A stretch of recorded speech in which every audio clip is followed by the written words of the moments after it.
Bloomberg Audio Studios. Podcasts, radio, news. Welcome to the Daybreak Asia podcast. I'm Doug Krisner. There has been no shortage of volatility recently for Chinese tech shares. In the last session, as an example, the Hang Seng Tech Index was down 3.8%, and that's after climbing 1.7% in the Monday session. And that gain came after losses last Thursday and Friday when the tech index was down 3.4% each day. Now, to be fair, despite the recent turbulence, the Hang Seng Tech Index is still up more than 23% so far this year.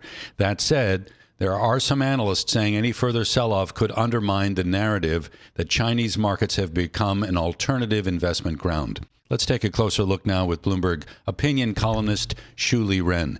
Shuli, does this really come down in terms of the enthusiasm for Chinese tech? Is it all about the DeepSeek moment? I think so. I mean, it's true that the Hang Seng Tech Index has corrected quite a bit, but I think a lot of it is just portfolio flows, right? There is a little bit of a zero-sum game between like the U.S. stock market and Chinese and European stock markets. As the U.S. market seems to have bottomed out for the short term, like a lot of hot money will be pulling out of the Hang Seng Tech Index because they have made quite a bit of money, and it's good to take profit, and then they will perhaps go back to the U.S. stock market. On Monday, Tencent unveiled an upgraded AI reasoning model, and this only adds to the enthusiasm for AI-related companies in China and what they're doing. Is this going to continue for a while longer, or is there a concern that is developing that maybe things have come too far too fast? I think it's both. Like people think that the AI theme in China is not just like a 3-month thing, right? It has been only just not even 3 months in China. It will continue on, but the rally has been quite fast. So you will see some people taking profit. But one thing I would like to point out is that what you're seeing is every week we see like Chinese companies, big and small, coming out with new AI models, large language and applications. And also there are like, hardware companies like BYD and Xiaomi. They're also coming out with like new car models and technologies that wow the investors. So I think as long as there is a continuous pace of product innovation, people will still be interested. Joe Tsai, the chairman of Alibaba, was saying yesterday, I believe, that he's starting to see the beginning of a bubble in the build out of AI data centers in China. That's got to be a concern, I would imagine. And maybe that contributed to some of the weakness that we had in the equity market yesterday.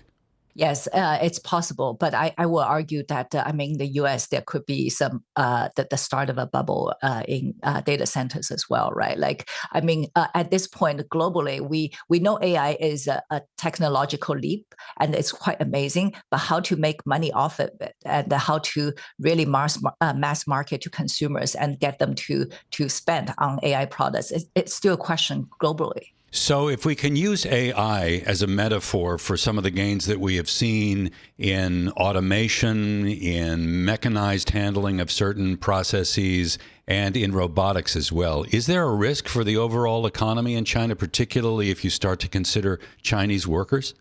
Yes, there is. There's no question that the AI and the robotics, they're talking about human-like robots, right, will be taking away a lot of jobs, especially in the manufacturing sector. But we have already seen that. Like China is no doubt the world's biggest factory, but even the manufacturing sector, the number of employees has been shrinking because automation is already happening. So there is this concern, but what the government is trying to do is to say, okay, China's services sector is still underdeveloped. What China is doing is that it's producing too many goods, but not enough services. And it's trying to push people to become small business owners. For instance, they can open little restaurants, little pet shops, and then perhaps become like Uber drivers, or they can take franchises and open little milk tea shops, etc. Like they're trying to push these people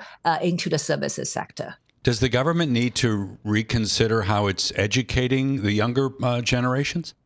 I think so, because what we are seeing the last few years, and I think it's a global trend, is that young people going to universities and taking on certain majors, by the time they graduate, their majors are no longer hot, right? Like in 2020, like a lot of people did the management and the finance, and then when they graduated, they realized, oh, it's actually engineering these days that are hot. So the government does need to, give people a sense of the long-term plan of the economy rather than, abruptly changing policies. I'm curious to get your take, because we've been talking so much about tariffs here in the States and trade tension between Washington and Beijing. What is your sense of where we are going and how this is going to impact the economy in China? I think the sentiment is not good, but the Chinese the sense that I got is that the Chinese have pretty much given up, and they have decided that the tariffs are coming, and it is what it is. And of course, it affects certain sectors of the economy. For instance, like the biggest Chinese exports into the U.S. is smartphones, Apple, etc. Right, but the second biggest would be apparels and houseware, and that does affect the very small businesses in the east and the south coast of China, and there's just nothing the government can do about this. Shuli, you and I have talked in the past about the impact of the export controls that were put in place under the Biden administration, particularly as semiconductors were concerned. You could make the argument that the DeepSeek moment was tied to the controls on semiconductor technology, insofar as China being forced to innovate its way around them. And I'm wondering what your sense is on that trajectory. Are we going to see continued advancement and innovation in China? I think what China is doing is it's looking inward. Like we have seen news reports that China is considering even installing its own export controls, so that Chinese companies are not flooding cheap goods into the rest of the world, because the government does recognize that it's a bit of a shock to the rest of the globe, right? So what we are hearing recently is that goods that are meant to be exported, they're trying to get them consumed at home, and that's why we see a lot of that's in part why we see a lot of the so-called trading programs. If you have a car that's like 3-year-old, you can trade in and then get some subsidy and get a brand new car. They're trying to basically consume the excess capacity and the goods at home. Are you seeing signs that domestic demand is improving? I think so. Like the last couple of months, especially since the beginning of DeepSeek. I mean, when we entered 2025, everybody was pretty pessimistic, right? And suddenly DeepSeek came about, and the government is now talking the right things. They're not necessarily doing that much. Like if you look at the fiscal stimulus, it's bigger, but it's not that big, right? But they are saying the right things, and the people feel a little bit more. A lot of it is just sentiment. People feel a little bit safer in this economic environment, and you do see the sentiment improving. We'll leave it there, Shuli. It's always a pleasure. Thank you so much. Bloomberg opinion columnist Shuli Ren joining from Hong Kong here on the Daybreak Asia podcast.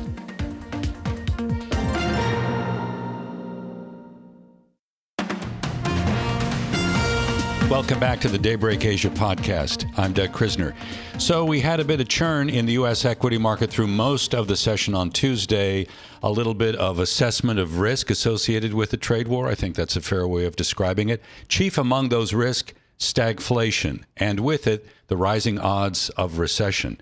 Joining me now for a look at the price action is Bill Campbell. He is Global Bond Portfolio Manager at DoubleLine. Bill joining from Los Angeles. Thanks for making time to chat with us. How do you evaluate the economy right now, Bill, vis-a-vis the threat of a lot more tariffs on the way? Well, thanks for having me, Doug. The way we're looking at things in the near term is until we remove this cloud of uncertainty, markets and the economic outlook is it's going to be challenged at best.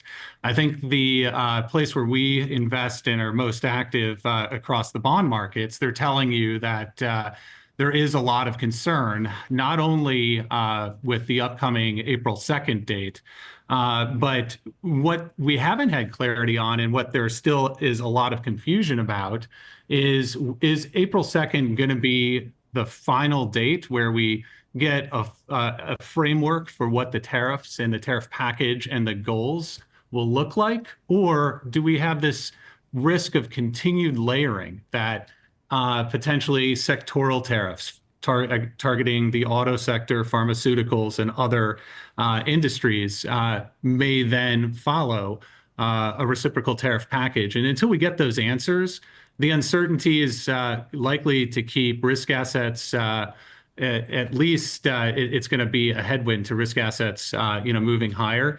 And, from our outlook, what we're trying to do is get a little bit more defensive, but we're finding some more interesting plays in the bond market and also in markets in the U.S. Treasury market, specifically the front end of the U.S. Treasury curve. And interestingly enough, a couple of international plays with some focus on Europe.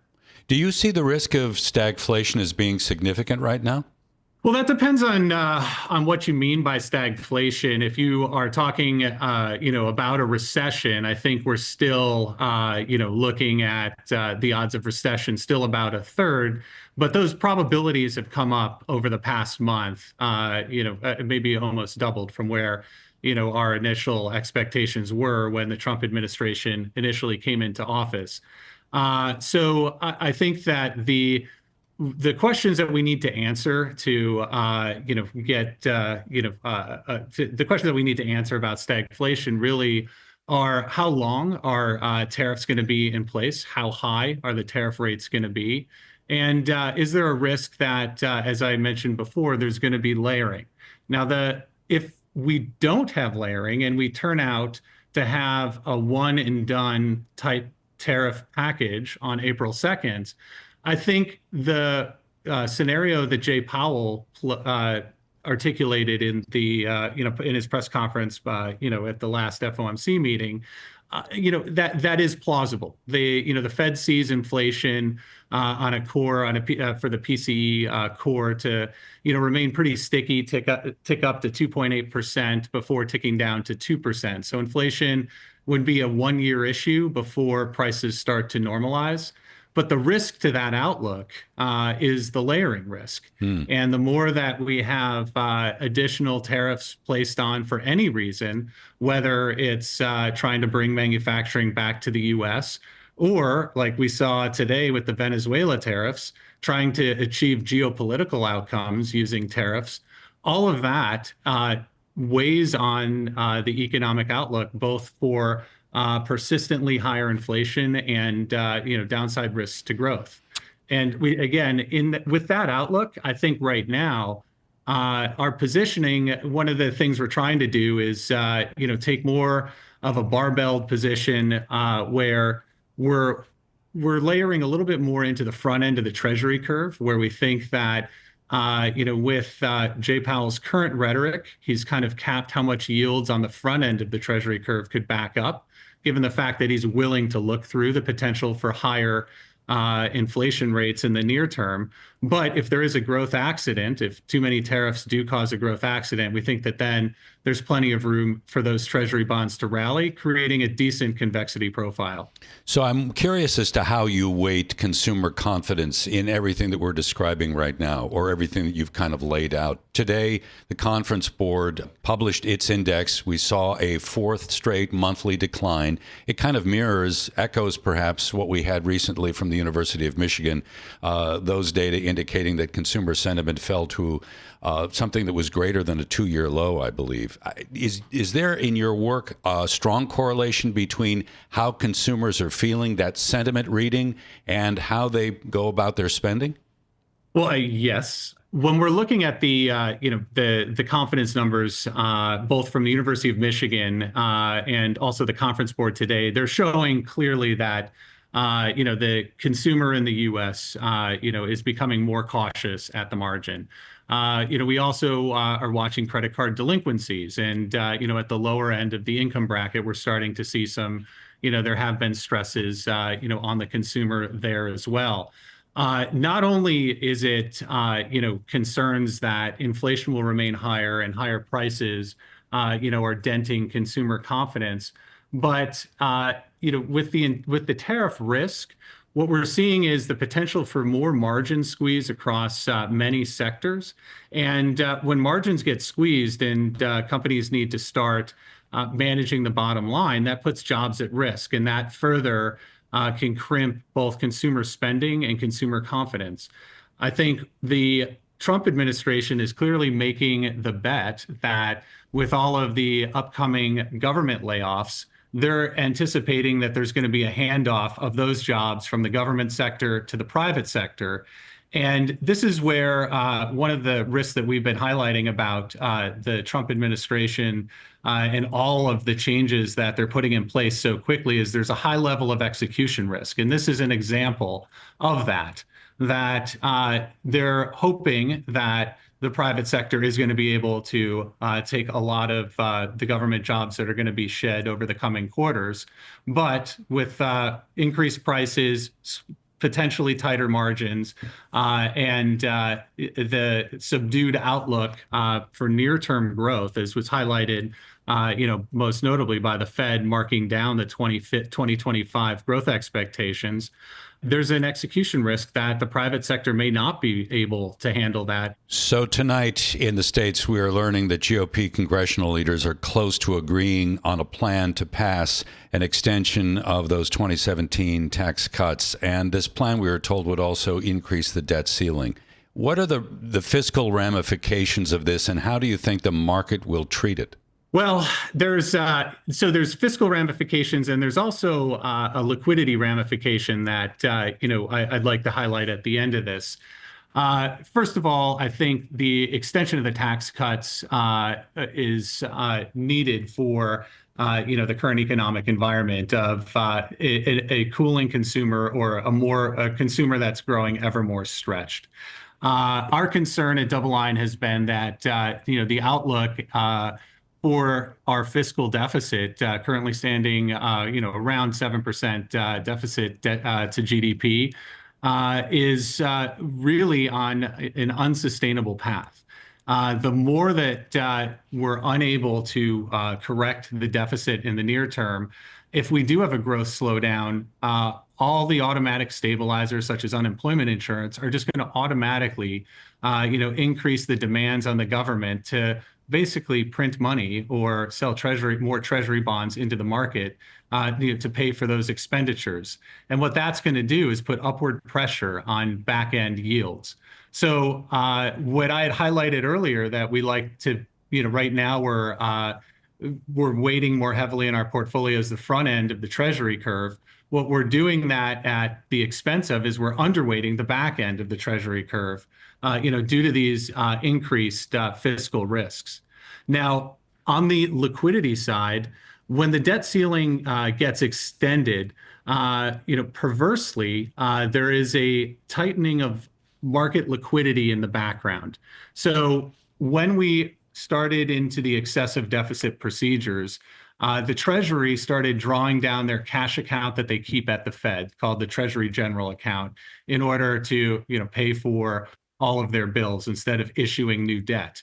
But what that does is it puts money into the banking system. When the debt ceiling is passed, then the Treasury can issue new Treasury bonds, and they refill that bank account sitting at the Fed, the Treasury General Account. But what that does is it pulls money out of the banking system, or liquidity out of the banking system.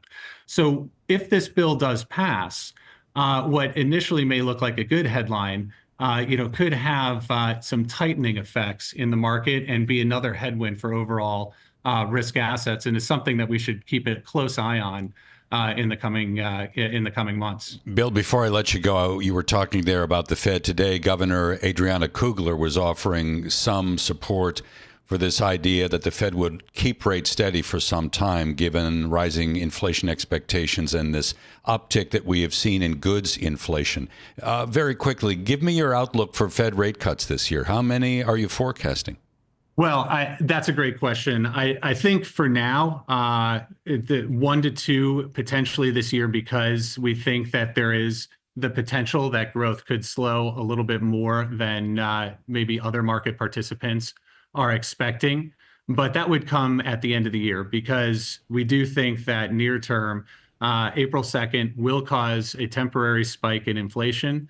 But we have to see, as you pointed out, what is that growth and inflation profile after we get through whatever these Trump tariff policies will be, both the April 2nd and the potential for sectoral tariffs and additional tariffs afterwards. Bill, we'll leave it there. Thank you so much. A great conversation with Bill Campbell. He is Global Bond Portfolio Manager at DoubleLine, joining us from Los Angeles here on the Daybreak Asia podcast.